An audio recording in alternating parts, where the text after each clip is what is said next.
जय हिंद साथियों, स्वागत है आपका एग्जाम पाठशाला बाई मोहित कुमार। देखिए, क्लास 10th में आप 95% या 98% का टारगेट कर रहे हैं 2025 बोर्ड एग्जाम के लिए। आप चाहे सीबीएसई से हो, चाहे यूपी बोर्ड हो, चाहे महाराष्ट्र बोर्ड या बिहार हो, किसी भी बोर्ड से हो। तो मैं अप्रैल मंथ का आपको शेड्यूल बता रहा हूँ कि अप्रैल मंथ में आपको पढ़ाई कैसे करनी है, किस सब्जेक्ट से स्टार्टिंग करनी है, उन सब्जेक्ट के क्या क्या चैप्टर पढ़ने हो, चाहे आपकी मैथ्स हो, चाहे सोशल साइंस हो, चाहे साइंस हो, चाहे हिंदी हो, चाहे इंग्लिश हो। सभी सब्जेक्ट का मैं आपको बताऊंगा क्या क्या आपको कवर करना है, ठीक है। और इस अकॉर्डिंग आप चलेंगे। आपको पता अप्रैल से आप कैप लगा करके आपके जनवरी तक आपके टोटल 10 मंथ बनते हैं। 10 मंथ का, ठीक है। अब मैं 10 मंथ का आपको शेड्यूल बताऊंगा कैसे आपको पढ़ना है। मैं मंथली आपको बताता हूँ कैसे रिवीजन करना है, बाद में बताऊंगा, ठीक है। और आपको पता है आपके पेपर जो फरवरी में हो जाते हैं। आप चाहे सीबीएसई के स्टूडेंट जानते होंगे, उनके पेपर जानते हो फरवरी मंथ में कवर करा लिए जाते हैं। और देखिए, ये जो स्ट्रेटेजी मैं आपको टाइम टेबल बता रहा हूं, ठीक है, इस टाइम टेबल को अगर आपने फॉलो किया तो मैं गारंटी ले रहा हूं, फिर बाद में मुझे कमेंट करना जब कभी 2025 में आपका रिजल्ट आए तो देखना, अगर जो स्टूडेंट इस स्ट्रेटेजी को जिसने भी फॉलो किया होगा, मैं आपको एग्जांपल भी दिखाऊंगा, उनका लाइव भी लूंगा, ठीक है।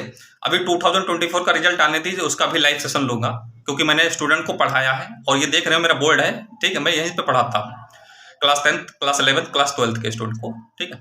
अब देखिए, ये टाइम टेबल मैं आपको बता रहा हूँ, क्यों मैं बता रहा हूँ इस टाइम टेबल को आपको फॉलो करना है, क्योंकि मैंने फॉलो करवाया है, ठीक है। और लोगों के क्या है उसमें रिजल्ट आए हैं। बात करूं, अब देखिए फिर भी कोई डाउट रह रहा है तो मेरी इंस्टाग्राम डिस्क्रिप्शन में आईडी मेंशन रहेगी। आपको कोई पर्सनल मैसेज करना है, सब्जेक्ट में समझ में नहीं आ रहा तो आप मेंशन कर सकते हैं। और कोई यूपी, ठीक है, सीतापुर उत्तर प्रदेश का कोई स्टूडेंट है, सीतापुर के बात कर रहा हूँ, तो मेरे पर्सनली डायरेक्ट कांटेक्ट कर सकता है, क्योंकि मैं यही कह रहने वाला हूँ फिर भी, ठीक है।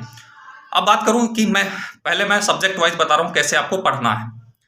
देखिए, मैथ्स की बात करूँ, सबसे पहले मैथ्स में आपको कैसे पढ़ना है, आपके चैप्टर्स अभी आपको पता होंगे। और सीबीएसई के स्टूडेंट ध्यान रखना, लेटेस्ट सिलेबस जो है 2024 से 25 के अकॉर्डिंग ही पढ़ना है। और वो उसकी चिंता ना करें, क्योंकि मैथ्स और साइंस की जो है कंप्लीट वीडियो में 1 शॉर्ट वीडियो बैच की लेता हूँ। 1 शॉर्ट में मैं क्या करता हूँ, 50 क्वेश्चन एक चैप्टर के कवर कराता हूँ। 50 क्वेश्चन में क्या है, लास्ट 10 ईयर के क्वेश्चन जो वेरी हाई लेवल के क्वेश्चन होते हैं और जो बार बार पूछे जाते हैं, रिपीटेड क्वेश्चन होते हैं। और एनसीईआरटी प्लस एनसीईआरटी मिक्सअप से करवाता हूँ। मेरा यही टारगेट रहता है और इसी से कंप्लीट करवाता हूं, और इसी से आपके पेपर मैथ्स में, ठीक है, 100 में 100 मार्क्स आ जाते हैं, जिसके 20 में 20 मिल जाते हैं, तो मेरे थ्योरी में 80 आते हैं स्टूडेंट के। अब देखिए, आपको मैथ्स में, तो मैथ्स में आपको अप्रैल मंथ में क्या पढ़ना, अप्रैल मंथ में आपको जो मैं बता रहा हूँ अप्रैल के लिए, तो मैथ्स में आपको रियल नंबर्स, पहला चैप्टर रियल नंबर उठाना। और कवर कैसे करना है, तो रियल नंबर को उठाइए, पहले एनसीईआरटी से लगाइए, फिर एक एनसीईआरटी एग्जाम्पलर आती है क्लास 10th के, सभी बोर्ड की बात कर रहा हूँ, ध्यान रखना। एनसीईआरटी एग्जाम्पलर क्यों मैं प्रेफर करता हूं, क्योंकि आपको पता होगा जिनके पास स्टैंडर्ड मैथ होती है, उनका पेपर का जो पैटर्न क्वेश्चन जो होता है थोड़ा सा हाई लेवल तक पूछे जाते हैं। और ठीक है, अगर आपने एनसीईआरटी एग्जाम्पलर नहीं लगाई है तो थोड़ा सा आपके लिए एनसीईआरटी पर ही डिपेंड नहीं रहना। तो पहले एनसीईआरटी से कवर करो, फिर एनसीईआरटी एग्जाम्पलर से। तो आप जब कभी लास्ट 10 ईयर के क्वेश्चन पेपर उठाओगे ना, तो आपको 90% को क्वेश्चन जो आपको लास्ट 10 ईयर के जो एनसीईआरटी प्लस एनसीईआरटी एग्जाम्पलर के ही मिलेंगे। और जो 10% क्वेश्चंस होते हैं तो वो आपके क्या होंगे, लैंग्वेज वही रहती है, पैटर्न वही रहता है, खाली डिजिट चेंज कर दी जाती है। इसीलिए मैं कोई आपको रेफरेंस बुक्स की प्रेफरेंस नहीं दे रहा हूँ। पहले आप एनसीईआरटी से कवर करिए, फिर उसको एनसीईआरटी एग्जाम्पलर से लगाइए, और चैप्टर को कवर कैसे करना। एक मंथ में बता रहा हूँ, अप्रैल में रियल नंबर, और आपको क्या करना, पॉलिनोमियल कवर करना। आप कवर कैसे करना, आप स्टार्टिंग, आपको पता है एक वीक में 7 डेज होते हैं। 7 डेज में आप हमेशा शेड्यूल सेट कीजिए कि स्टार्टिंग के 5 डेज फ्राइडे तक आपको क्या करना है, उस चैप्टर को पढ़ना है, और सैटरडे संडे आप रिवीजन का जरूर निकाला करिए। इस बात को ध्यान रखना, चाहे किसी भी सब्जेक्ट में कोई भी सब्जेक्ट हो, आप अप्लीकेबल हमेशा सैटरडे संडे रिवीजन जरूर किया करें। और इसी तरह आपको साइंस की बता दूं, तो साइंस में आपको क्या करना है, केमिकल इक्वेशन एंड रिएक्शंस। सबसे पहले आप केमिस्ट्री से शुरुआत करिए। केमिस्ट्री से क्यों कह रहा हूँ, थोड़े देखिए, कोई चैप्टर आप अभी आप उठाओगे फिजिक्स का और बायोलॉजी का, तो थोड़ा लॉन्ग चैप्टर्स है। केमिस्ट्री को मैं इसलिए प्रेफर कर रहा हूँ, केमिस्ट्री से उठाएंगे, छोटा चैप्टर्स है, आपको समझ में भी आएगा और आपका मन भी लगेगा। उसको चैप्टर को पढ़ना है, फिर उसके बाद उसके एनसीईआरटी के क्वेश्चन प्लस एनसीईआरटी एग्जाम्पलर। बार बार क्या करो, लास्ट 10 ईयर के पेपर जब लगवाऊंगा मैं, तो देखना सारे question NCERT plus NCERT exemplar से 90% तक पूछे जाते हैं। और 10% में बता दिया हूँ, डिजिट चेंज होती है क्वेश्चन का, ठीक है, लैंग्वेज नहीं चेंज होती। और उसके बाद करूं आपकी, इसके बाद क्या पढ़ना, फिजिक्स का एक चैप्टर पढ़ना है, लाइट रिफ्लेक्शन और रिफ्रैक्शन होता है। बट दो पूरा चैप्टर नहीं कवर करना है अप्रैल में, आपको करना है रिफ्लेक्शन वाला पार्ट ही कवर कर लेना। अगर जैसे आपके यूनिट टेस्ट होंगे तो जो मैं चैप्टर बता रहा हूँ इन्हीं से आपका पेपर आएगा, जब अप्रैल मंथ का यूनिट टेस्ट होगा तो इन्हीं से आएगा। और उसके बाद आपको बायोलॉजी, आपको पता है बायोलॉजी में क्या पढ़ना है अप्रैल में, तो एक लाइफ प्रोसेस चैप्टर होता है, बहुत बड़ा चैप्टर है, ठीक है।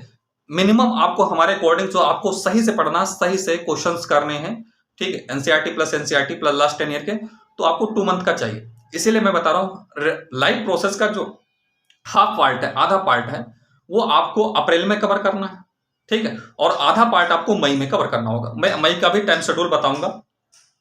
मेरा टारगेट है कि नवंबर तक आपका सिलेबस अपने अकॉर्डिंग कवर कराऊंगा, और दिसंबर और जनवरी में आपका रिवीजन करना है प्लस सैंपल पेपर लगाना है, ठीक है। फरवरी में आपके पेपर्स हो जाने हैं।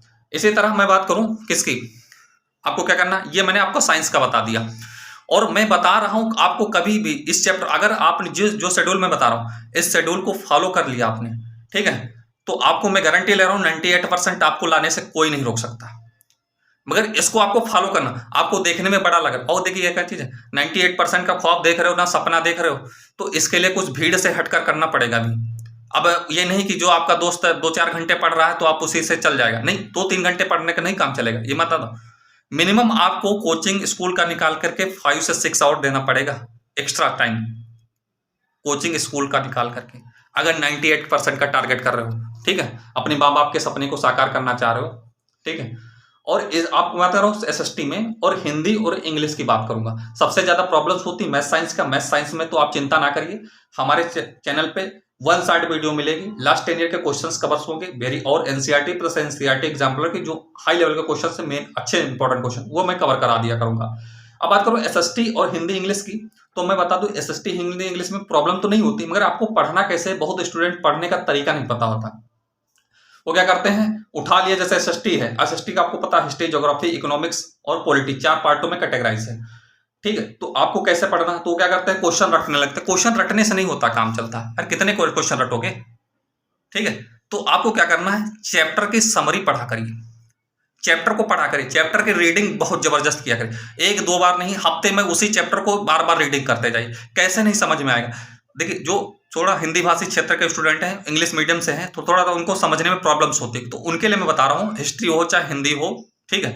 आपको हिंदी में तो हिंदी है ही है, इंग्लिश की बात करूँ तो हिस्ट्री, पहले तो आपको बात करूंगा एसएसटी की, तो आप क्या करिए, उस चैप्टर को पहले, जैसे हिस्ट्री का चैप्टर आपने पढ़ा, तो पहला चैप्टर आपको पढ़ना है अप्रैल में। इसी तरह पहला आपको इकोनॉमिक्स का भी पढ़ना, पहला आपको ज्योग्राफी का भी पढ़ना, एक चैप्टर आपको कवर करना सबका, ठीक है, अप्रैल में, क्योंकि बहुत सारे चैप्टर अगर आप कवर नहीं करोगे तो फिर लास्ट में आप कवर नहीं कर पाओगे।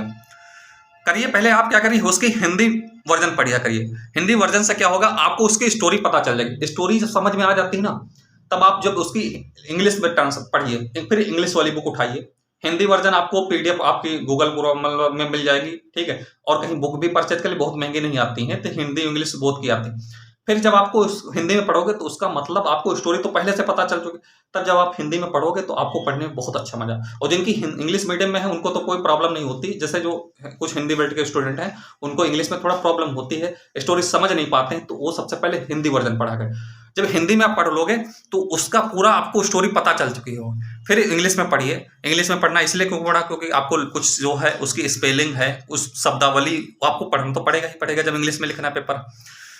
तब आपको देखिए, पेपर को चाहे हिंदी हो, चाहे इंग्लिश हो, चाहे आपकी हिस्ट्री हो, इसको कहानी नुमा जैसे स्टोरी पढ़ते हो, सुन लिया तो एक बार बैठ गई मन में, तो ऐसे इनको पढ़ना है। इनको रट के हजारों क्वेश्चन करके नहीं काम चलेगा। इसी तरह आपको हिंदी में भी करना है। हिंदी में भी आपको क्या करना है, 4 चैप्टर्स आपको निपटाने हैं, ठीक है, 4 चैप्टर आपको निपटाने हैं। और इंग्लिश की मैं बात करूं तो इंग्लिश में देखिए, आपको एक तो आपका हो गया ग्रामर पोर्शन। ग्रामर पोर्शन में क्या करना है, अप्रैल में आप टेंसेस से शुरुआत करिए। जो स्टूडेंट शुरुआत करना चाहते हैं ग्रामर का, तो मैं बताऊं टेंस चैप्टर से शुरुआत करिए ग्रामर में पढ़ना। और आपको, ठीक है, फिर आपकी प्रोज और पोएट्री बची, उसके 2-2 चैप्टर आपको कवर करने, बहुत चैप्टर्स है इंग्लिश में, और उनकी स्टोरी पढ़ना है। बाद में आपको एनसीईआरटी के जब क्वेश्चन करने बैठोगे सभी क्वेश्चन हो जाएंगे। फिर उसके बाद लास्ट 10 ईयर के क्वेश्चन जब भी देखोगे तो सारे क्वेश्चन आ जाएंगे। पहले आप चैप्टर की समरी सही से पढ़ा करिए, उसी को 2-4 बार। और पढ़ना मैंने आपको तरीका बता दिया, आप पहला चैप्टर पढ़िए, 5 दिन पढ़िए, और सैटरडे संडे आप रिवीजन का जरूर रखा करें, ठीक है। सैटरडे संडे रिवीजन इसलिए बता रहा हूं, अगर आप सैटरडे संडे रिवीजन करते जाएंगे तो आपका लास्ट में एकदम से क्या होगा, बोझ नहीं बनेगा। और आपका अच्छे से कवर अप हो जाएगा। फिर भी कोई डाउट रहेगा है तो आप कमेंट बॉक्स में टाइप कर सकते हैं, और किसी को अगर कमेंट में करने में कोई पर्सनल मैसेज करना चाहता हो, आप हमारी इंस्टाग्राम आईडी पे पर्सनल पूछ सकते हैं। इंस्टाग्राम आईडी आपके डिस्क्रिप्शन बॉक्स में मेंशन कर दूंगा। चैनल पे नए हैं, चैनल को सब्सक्राइब जरूर करके रखें, क्योंकि मैं अब कंप्लीट तैयारी करूंगा। मैं साइंस की और की एसएसटी, हिंदी, इंग्लिश की क्लासेस भी करवाऊंगा। ठीक है, ध्यान रखना, मैं कुछ टीचर को अप्रोच करवाऊंगा जो आपको हमारे चैनल पे देंगे आप क्लासेस। फिर भी कोई डाउट है पूछ सकते हैं। जय हिंद, मिलते हैं नेक्स्ट वीडियो में।